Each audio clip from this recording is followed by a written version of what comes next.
If Windows is crashing, slowing down, or refusing to start features, you can use built-in repair tools to check what's broken and fix it. Here you're running DISM first, and then SFC, which gives Windows the best chance to repair corrupted system files cleanly. You're starting in the Run dialog because it gives you a fast way to open Windows repair and protection tools. Typing System Properties Protection and pressing Enter brings up the System Protection window, which is useful if you also want to create a restore point before repairs. If that window doesn't open right away, make sure you type the command exactly and then run it with Enter. Now you're opening Command Prompt with elevated rights, because DIS and SFC need administrator access to make repairs. You type CMD and Start, then right-click Command Prompt and choose Run as Administrator.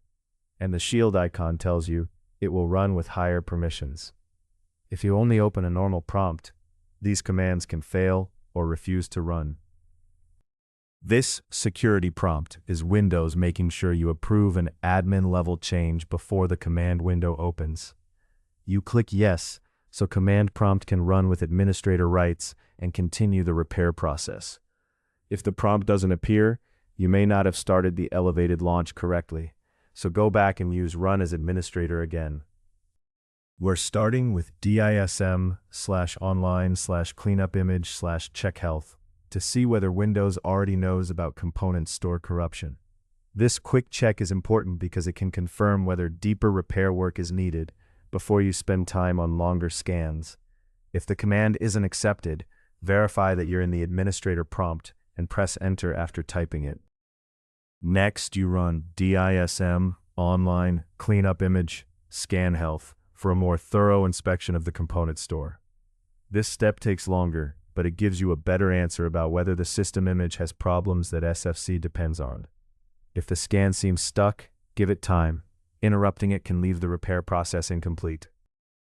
Now you're using DISM/online/cleanupimage/RestoreHealth, which is the actual repair step for the Windows component store. This matters because SFC relies on that store to replace damaged protected files correctly. If Windows Update can't supply the needed files, you may need a local source later, so don't be surprised if this step takes several minutes. With the component store repaired, you run SFC/scannow to check protected system files themselves. This is the step that replaces missing or damaged Windows files using the repaired source DISM prepared.